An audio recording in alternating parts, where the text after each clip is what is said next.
Hello and welcome to Jim and Ben's Movie Adventures. My name is Ben and I'm really keen to see what name Jim picks this week. I am a samurai. No, I'm. Oh, you just won't blanket. Yeah, look, this particular film that we watched, I am not going to pretend that I'm going to be good at pronunciation. So, Yeah, look, blanket kind of disclaimer. Much respect. Amazing actors, amazing crew, director. We're going to mispronounce some names. We're going to try, or I'm going to try. And apologies in advance for any names we do mispronounce. But there are a lot of names that my English Western tongue is not used to saying. because this week we watched Seven Samurai. So, the 1954 classic by auteur filmmaker Akira Kurosawa. So, Nailed that one. this was a Ben pick for this week. So, Ben, if you could hit us with a synopsis of this 3.5 hour film, and then you could back that up with some facts about the production. So, I definitely can. I'm gonna have a cup of coffee over here and sit back while you take it away. I've simplified this a lot. In 16th century Japan, a poor farming village hires 7 masterless samurai to protect them from a band of marauding thieves. Led by the wise Kambei Shimada, the group includes warriors of diverse skill and spirit. Amongst them, Quiet Master Kyozo, the idealistic youth Katsushiro, and the fiery outcast Kikuyoshi. As they train the villagers and prepare for battle, the line between warrior and farmer blurs. When the bandits finally attack, the defenders triumph, but only 3 samurai survive. Kambei reflects solemnly that they fought bravely. The true victory yet, though, belongs to the farmers. Succinct. A lot of stuff happens in between what I just said, but succinct. Released 1954, directed by Akira Kurosawa, a literal legend of cinema. Rashomon Ikiru, Throne of Blood, coincidentally the first Japanese director to win an Academy Award. Written by Akira Kurosawa, Shinobu Hashimoto, and Hideo Oguni. Starring, here we go, Toshiro Mifune, very frequent collaborator of Kurosawa's, Takashi Shimura, Kiko Toshimi, Isayo Kimura, Daisuke Kato, Saiji Miyaguchi, Ishayo Inaba, Minaru Chikaki, Kamatari Fujiwara, Kokuten Kodo, Yoshi Tsuchiya, Ijiro Tono, Yun Tatara, Asushi Watanabe, Yoshi Kosugi, Bakuzen Hidari, and Yukiko Shimazaki. Cinematography by Asakuzi Naki. He was like a very go-to cinematographer for Kurosawa. Runtime, as mentioned, 207 minutes or 3 hours and 27 minutes. A budget of 210, this is a first, million yen, which is about 556,000 US, and a box office of 268.2 million yen or 833,533 US. That box office is a bit rough because they track rentals and they track all sorts of things, and the international releases were kind of staggered and vast and varied, but that's the number I could come up with that most people seem to kind of go to. So I picked this film without have seen it before. I've had it spoken to me, about me. I've had it referenced a million times, but it's the first time I've seen it in its entirety. Before I go into my feelings, have you seen this before, Jim? And what did you think? You know, what's crazy about this is I actually don't know. I don't know if I've seen it before. And I was, even when you mentioned it last time, I was like, yeah, I'm really familiar. And then I watched it, and as I was watching it, I was actually thinking to myself, I'm like, where have I seen, or have I just seen excerpts? Because obviously when I was studying film, at university, we watched a lot of these types of movies, like classic kind of film school stuff. And so I knew the plot, I knew what was going on, but I was racking my brains to go, did we ever actually watch the whole thing? And honestly, I don't know. I don't know. I definitely seen sequences. I definitely seen, probably the last, third of it, but there were definitely sections as well that I'm like, well, if I have seen it, I don't remember this part, So it was a baffling one for me to actually look at, because I knew you were going to ask me that question. And I was like, I have to be honest, I don't know if I've seen it in its entirety before. Well, the thing is too, it's one of those things that history is blurred because so much is influenced by it, right? We're familiar with the format and the story,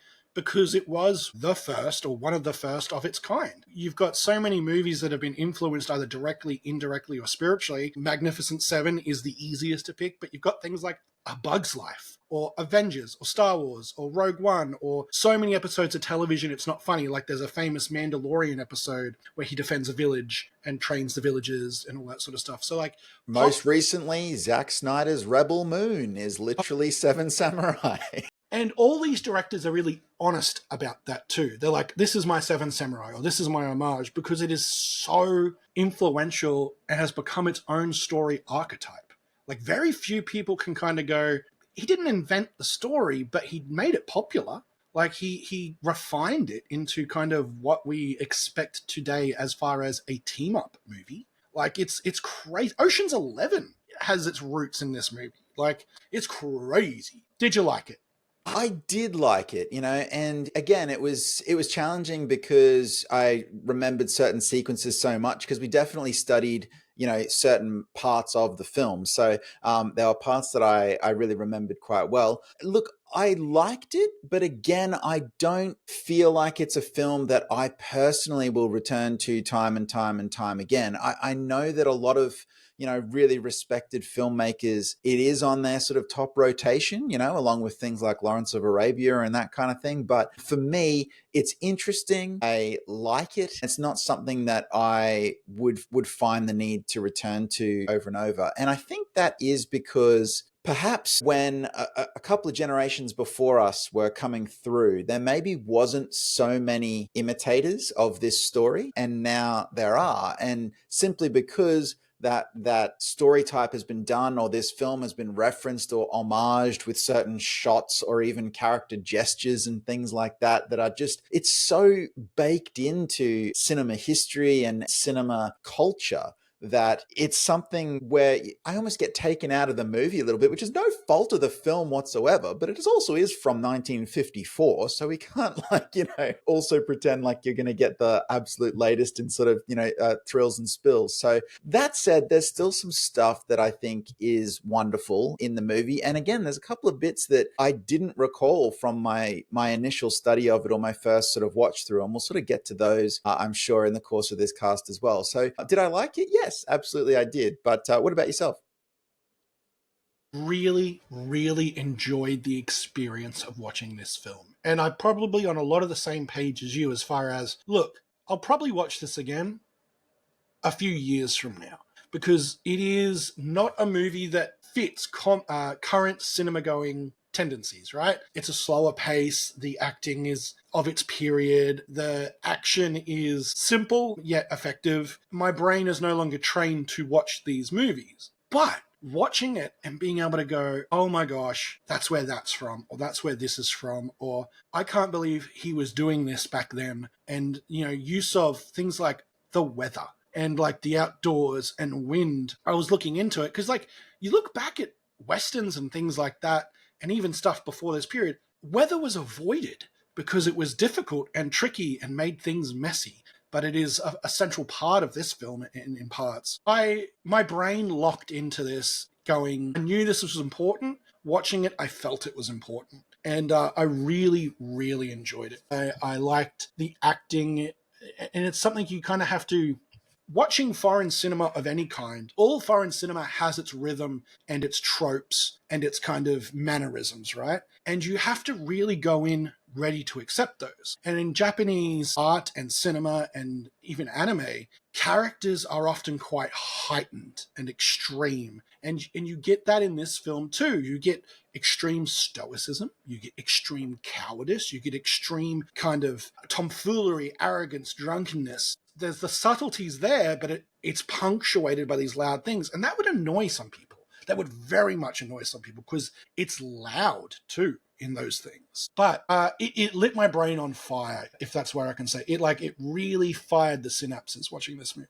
Yeah, I think let's talk about that. I guess what we'd now call production design a little bit, because one of the really unique things about this film, and again, it's one of those things where you're like, well, it's not unique now, but it was pretty unique for 1954, is the use of the environment, the adherence to being outside, not in a studio. You're looking at practical locations that are sort of interiors and exteriors at the same time. And all of that stuff was really unusual for films done in the 1950s. You know, they were still very much locked into the studio system where everything was, as you say, controlled indoors. And this definitely would have felt huge back in the day. It would have felt like, whoa, we're really in it. We're really sort of doing it. So I think that that energy and that sort of production design and that sort of lived in world, outdoor feeling and epic landscapes as well is something that has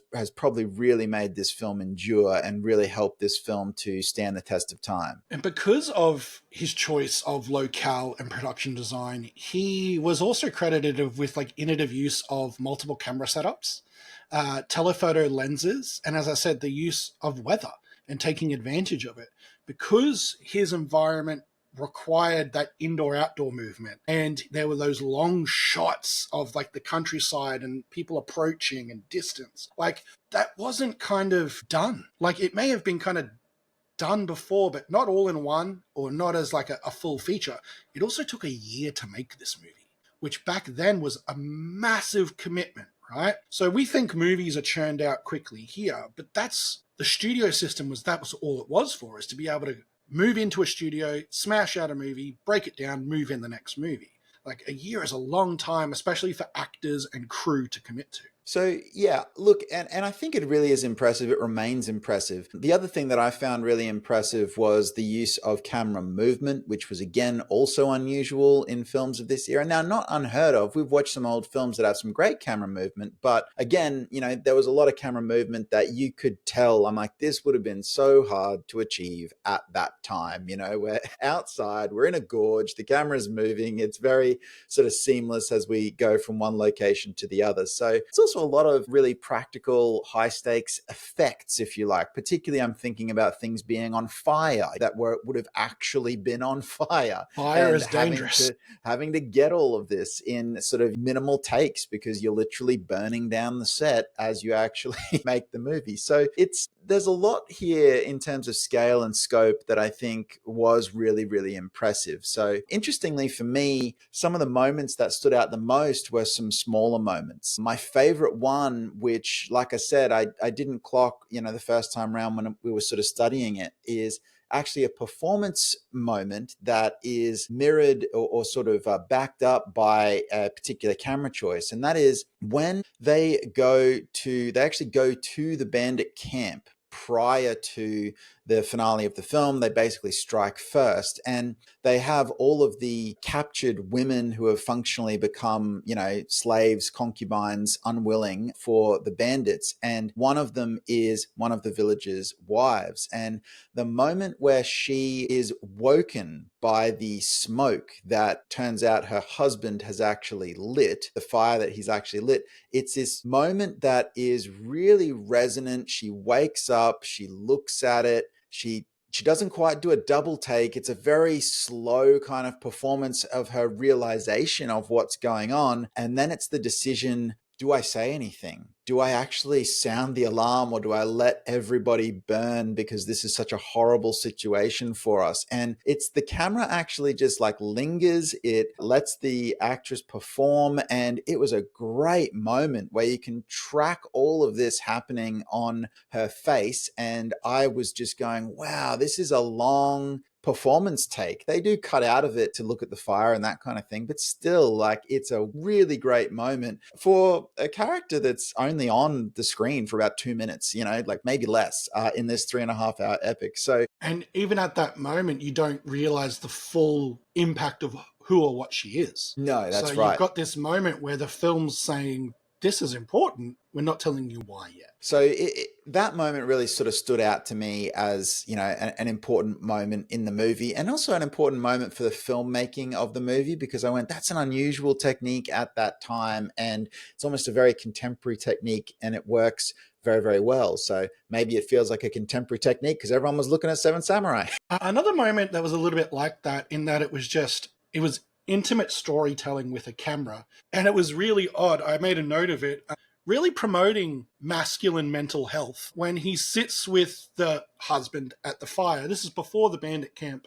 And he's like, hey man, like talking helps. And if you don't talk, it gets worse. And there's this moment where he rejects him and says, I'm not going to talk. But you get this kind of this quiet moment between two of the male characters in this movie. And up to this point, these people have been very stoic. They've been very kind of, what is proper. There is class divide in this movie like there is no tomorrow. Yet you get this samurai sitting down with this peasant going like, it's going to eat you alive, basically is what he's saying. And he's speaking from his experience of being in battles where he's lost and had to recover and all that sort of stuff. And there's a lot of subtext in that. But that camera just kind of, there's multiple times when the camera kind of moves and stops as if it's caught something. And it stays in on it and lets it breathe, almost like a documentary kind of thing. But yeah, it's a wonderfully pieced together film. And part of that I came to realize too, something that became very popular with auteurs later in life was editing the film as you make it. And Akira Kurosawa people thought he was crazy because he would mentally edit as he made the movie. And then at night he would go back and piece together those basic edits. Yeah. And he would do that all throughout the film. Most people back then, and even a lot now, the edit process is after you have all the footage. But he built this movie as he made it. And, I think you kind of get that with the structure that we have. Yeah, absolutely. So look, I think there's, as I said, there's a lot there to like. Is there anything that you didn't like or you think, The pace is rough. Yeah. For a modern, comparing it to modern cinema, even long films like, Avengers, Titanic, things like that, the pacing is rough. It stays with them during the boring moments. It is more lifelike than a normal film. It shows you sitting around. It shows them walking. It shows them the little in-between pieces, eating, discussing. Modern films would cut that out for the audience's attention. And my brain prefers that too. The pacing was better. The acting is, as I said, of its time. It was still very stage-based, still very big, still very kind of thing. There was some performances in that film that weren't that, but there were a lot that were, especially people who were intended to be the comedic relief, the clown, or those with great emotion. I also struggled, and that was just personally, with the way women are treated in this movie. It's a rough one. It is used to tell the story. It is not out of pocket. It explains peasants, it explains bandits, it explains life at that time. But they're probably the things that I struggled with a little bit. Yeah, I mean, and look, I've got comments on both of those things as well, actually. So, for instance, I was looking at it, and the first act of the movie is kind of an hour and 20 minutes. And even in a movie that's 3.5 hours, that's actually a long time before we actually have all of our samurai and they've decided to intervene on the behalf of the villagers. So it's quite a long time, and there's a lot of characters that you meet and spend time with that then are really sort of only very important throughout that first part of the film, and then they fade into the distance. So and this is going to sound so blasphemous, we're talking about, potential flaws in Seven Samurai, and like, obviously that leads the world to just say, who are you? Like, how dare you, sir? Yeah, I think when you are nobody, you can just say what you thought. So look, I do think that's a long time to spend, and some of the I guess screen time devoted to certain characters, we could maybe do a little bit of, combining so that we have a few less people to track, and we could give the people that we are tracking a little bit more in terms of arcs and moments and that sort of things. It's also, you've talked about it, the treatment of women. There's a really sort of interesting thing that happens whereby, and I'll try and get the character name right, but Kikuchiyo, who is for most of the film, he's the comedic relief, played by Toshiro Mifune, who is really the life of the movie. He's the samurai who's not a samurai, right? He actually is pretending to be a samurai. He's also an acting legend. Yeah, so he's great, but he actually has a moment when they're actually out harvesting the barley, I think it is, in the field, and he realizes that the villagers have been hiding their women, right? And because he sees them out there harvesting. They're young women. They're young women, that's right. And it's played for laughs, where he basically says, look, I'll do your work for you and then we'll get better acquainted, he says. But he's also simultaneously proving that the villagers' fears were completely founded, because they were concerned about what these samurai would do to their young women, right? So it's a little bit like, that's the scene is played for laughs, but then also there's this undercurrent of, well, actually, no, this is not good. They are going to cause some trouble here, and it's not going to be good for these young females in the village, and all of that sort of thing. So that disruption, I thought, was an interesting kind of tension that doesn't actually get much further explored. But the two instances, one is where the younger samurai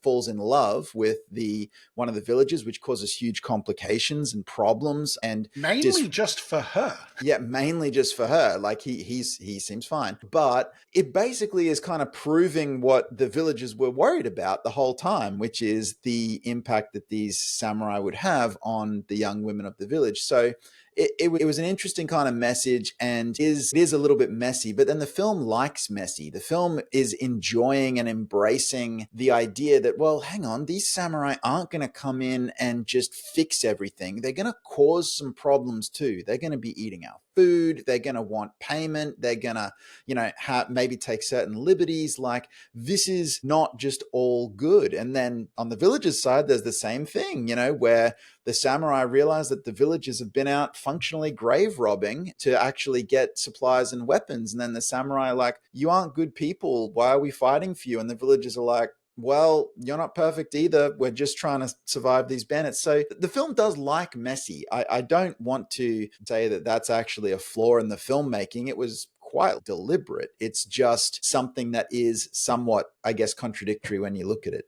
Yeah, that character, Kichio, the out brash, played by Toshiro Mifune, he is the bridge, in a strange way, between the samurai and the peasants, because he's not a real samurai.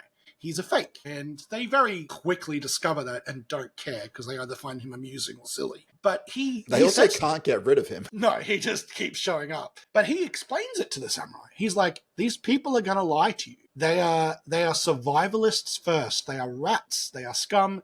They have all the good stuff hidden under the floorboards. And there are multiple times throughout the film, he's proved 100% correct, because he was a villager. He was a peasant. It is kind of alluded to that his village didn't survive, and that he's angry at them for being cowards and all these sorts of things. And his journey is one of transformation. He changes throughout the film. He comes to, even though he's always mean to them, care for those villagers and really kind of that.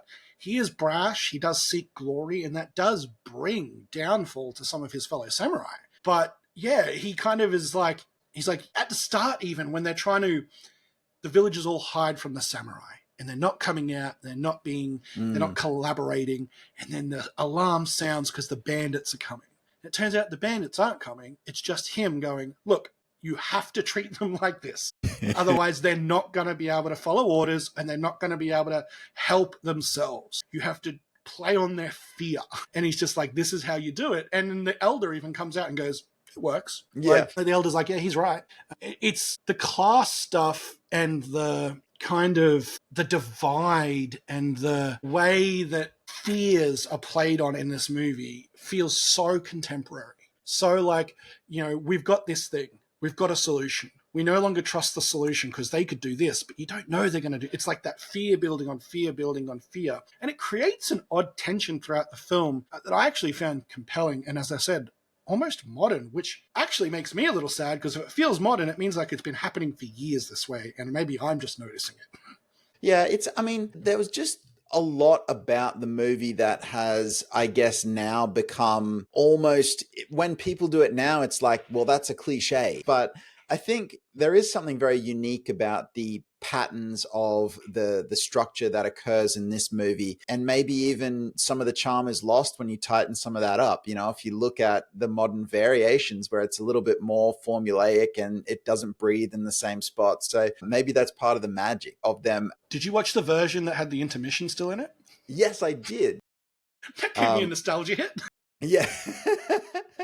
Absolutely. But look, yeah, I really enjoyed this movie. I was surprised that ultimately I did feel like it dragged a bit in parts for me. I wasn't really expecting it to, particularly, I think, because of our experience watching Stagecoach. Do you know what I mean? Like Well, the that movie idea. just moved. Yeah, that movie like just moved, but like you look at how much even older that film is. There's obviously this that mental block that says the older you go, the less pacey the movie's gonna feel because that Yeah. there was a slower pace back then. But again, it's just something that this movie it belongs to its pace somehow, even if that pace is sometimes a bit slow for modern sensibilities. And look, in hindsight, it actually allows us to have these inspirations and have these remakes and not have them feel like such a retread of the material, because they get to play with their own pace. They get to play with their own things because there's so much in this film that can become like, take that out, put that in. Like,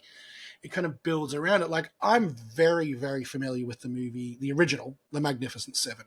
I've watched it 10, 15 times in my life, segments of it over and over again on YouTube and things like that. I genuinely have a very big love and affection for the Western, The Magnificent Seven. It is also very slow, Yeah. especially that first part, especially that gathering, especially that kind of putting together of the seven. And in saying of the seven, do you have a favorite? Do you have one you identified with? Are you surprised the ones that lived? Like Look, I quite liked who is he, Shimada, who the is the leader? leader. Yeah. I thought that his introduction was really unique where he actually uses deception in order to save the young boy from the perpetrator there. Thief. So I liked his character. I thought his character had a lot of wisdom. I thought his character was a good mixture of honor and pragmatism. So is obviously something that I really enjoy. That the character that is the one that you are sort of, I guess, supposed to just he's the John Wick of Yeah. Seven Samurai is it Kayuzo? Kayuzo. The swordsman, right? So and I just kept thinking that as I was looking at him, like, you are designed to just be cool. Like that's your job here is to just be cool. He's like, I'll get a flintlock. Yeah. Oh, he's probably dead. I killed two. Here's the gun. He's Yeah. just like, like a lot of the older samurai in this group, the leader, his second in command, that guy, they do portray very easily the weariness of their life. Like, we've been through this before. And I don't know if you know this, but they're all Ronin, right? Which means they're masterless. They've either been in a losing conflict and no longer have their lord, or they've never had a lord to begin with. So these people are either have been super high status and lost their status, or never had high status. The only exception to that is the young apprentice, who is obviously the son of a landowning samurai and going out in his idealistic way to make his mark upon the world.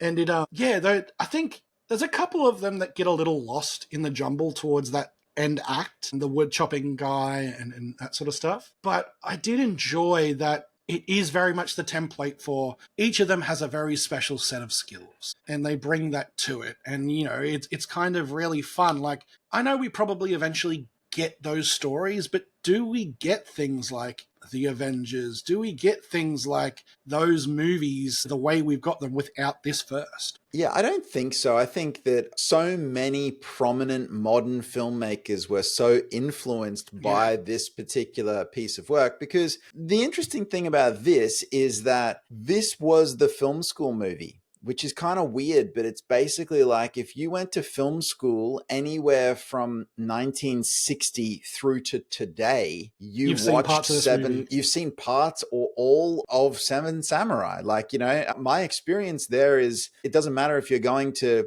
Deborah and John's local film school or if you're going to, UCLA, you're going to be watching Seven Samurai at some point. I love Deborah and John's film school. Oh, look, it's amazing. It's Deb and John are just down the street. No, but look, it's and that's the thing. Like with so many of our generations of filmmakers basically being exposed to this film, it's impossible that it's not going to filter through and that sort of thing. You even think about you say Avengers. I'm like, yes. So there's no doubt Joss Whedon's seen Seven Samurai, right? So, and I know that J.J. Abrams, and if you look at certainly George Lucas, if you look at Steven Spielberg, Tarantino. they're Tarantino, they're all like, yeah, Seven Samurai, absolutely. Like this is a huge influence for me. This is in what we're doing. So it's the sort of thing where, yeah, it's almost impossible to take it out now and say, what would the world have been without it? Because it was Yeah. too influential, you know? The man himself, Kurosawa, was not a recluse, but he didn't talk overly about his stuff and things like that. And you get the impression that he was a little bit kind of embarrassed isn't the right word, but he didn't feel comfortable with so many people saying like, hey, you influenced me, or you did this, or you did that. He was very proud of what he did. And he was he wanted Japanese cinema to be prominent, and he wanted it to be well known. But it was more of a fact of he wanted his cinema to be well known, not necessarily himself. Mm. So yeah, I wonder how he would feel today. I mean, I think his last movie was 93. I wonder how he'd feel today with people going, this, this, this, this. I mean, he was influenced by Westerns. He made his movie, and then Westerns were influenced by him. Like, that's crazy. Yeah, I mean, there's a couple of things with the behind the scenes. My understanding is that this film was actually, in a weird way, kind of designed for Western audiences a little bit, which was again a bit unusual for, I guess, a foreign film or a film from Japan. But they kind of had the Western audience in mind. They structured a lot of the way that people were speaking and what they were talking about with the thought that, well, we'd like this to sort of do well overseas for them, if you like. So I thought that's interesting. And again, yes, the idea that he's gonna study the Western and then they are going to then emulate him, and it's this feedback loop that kind of goes through. And It's a nesting doll. yeah, exactly. It's like a Russian doll of influence. It's also the idea that if you look at this film, it's pretty much impossible to find a dubbed version because subtitles were the intended method for this particular movie, which speaks to the idea that they were very, very interested in the international market. They were saying, we care very much about how this comes across, what is being said, how it is translated, and the experience and the flow of the movie. Like, they didn't really want dubs. Apparently there are a couple out there, but basically it's like kind of like a bootleg situation. Like, we'll shut them down because we just want subs here. Yeah, it's not wordy. There's no monologues. There's no things. There's conversations that happen, but it's all not super fast. Like, it's deliberately paced. There's moments between lines for thought. And I watch a lot of foreign film. I watch a lot of anime. I think unless the film was designed from the start and method to be dubbed, it's almost criminal to dub things in this day and age. And like, back then, I'm actually really, really surprised that American studios didn't find a way to do that to that film. It actually kind of boggles my mind that they were so successful in keeping it kind of culturally not dubbed. Yeah. But look, certainly a success. Look, I think that I'm a little bit excited to find out where we might be going next. So do you have any final thoughts before we end the Seven Samurai journey? If I've said this about other films and things like that, if you are a student of cinema and you've somehow avoided this film, watch it, learn from it, be influenced by it, understand where your movies come from, because this was new. That intellectually where my movies came from, I knew this was an influence, but actually seeing it in action was completely different. And as I said, a very, very fun experience. I'm not normally the guy who picks apart movies, but I researched after this movie. I researched cameras, I researched shots, I researched techniques that were used in this film, because yes, I've seen them all before, but I'm like, this has to have been the first time, or this has to have been new, or this has to have been something that wasn't very old at the time. And I was right. And it's so cool to see that. And people have dissected this movie a million ways before. So there's plenty of discourse out there, and you'll definitely find people who want to talk about it, including us. But otherwise, thank you for going on this journey. I was a bit hesitant in picking the film. And as I said, I had 4 movies for you to choose from. They were all in a similar vein as this movie. They were all longer, older, and cast as epics. So I'm glad we stumbled upon this one through my illusion of choices. No problem. Why don't you tell the good people of the interwebs where they can stumble upon our fine product before I tell you what we're watching next week, because it could not be further from Seven Samurai. It has been brought to my attention that maybe I go a little over the top in this section of the podcast. So I'm going to keep this one plain and simple. Jim and Ben's Movie Adventures is where you can find us on YouTube, Spotify, and iTunes. If you go to one of those locations, if you feel like it, and only if you feel like it, please subscribe. Please follow. I know it would put a twinkle in Jim's eye if you did. If you then want to talk to us about film, because we love talking about film, obviously, you can do so in the comments. You can say, hey man, cool podcast, great movie choice, thank you so much. And we'll go, hey person of undetermined origin, thank you so much for enjoying our product. If you want to follow us on social media, you can do that in a few places. You can find us on Instagram, Jim_and_Ben, and TikTok, Jim and Ben's Movie Adventures. Thank you so long for coming on this calm journey with us. Please like, comment, subscribe. I don't know. I think I prefer the angry version where you're just annoying people now. Like, don't do it. But like, we've done the calm version now. I'm just saying, like, there's something about we lost some energy there, like. Look, it's a collaborative effort, this podcast, and you raised some concerns. I wanted to address them. It's just that when you're so aggressive to get people to like, share, and subscribe that I have to edit out sections of the podcast. I'm like, I think people of the internet, push the button. Stop it. Push the buttons. Let me tell you what we're watching next, okay? Okay, so it's completely removed from what we just watched. It is completely removed from what we just watched, to the point where I think it's kind of funny to move from something, that's that sort of respected to what we're about to look at next. Now, that said, I don't think that the movie we're about to watch is bad at all. It just gets a bad rap, in certain circles. So I'm not going to bury the lead any further. We are going to watch The Maze Runner. It definitely does get a bad rap in certain corners. You could say corners of a maze. I've seen this movie. Have you? Okay. A couple of times, I think. I think it's a very interesting movie to talk about. Yes, as do I. So, that whole trilogy I find just super fascinating. Like I said, I don't want people to think, oh, they're ragging on The Maze Runner. I'm not. It's just when you go from Seven Samurai, like literally, pinnacle of filmmaking, studied in film schools around the world, to a YA adaptation. Yeah, a YA adaptation of a novel, that was, I don't know. Look, Hunger Games is next. Exactly. Yeah, look out. So, but I just thought we haven't really delved into the YA space. No, it's a great place to start, Jim. This could be fun, So look, come with us next week as we delve into The Maze Runner and we reflect on how it could not be more different in pace, visuals, or style than Seven Samurai. Thank you so much for joining us. Push the button. Bye.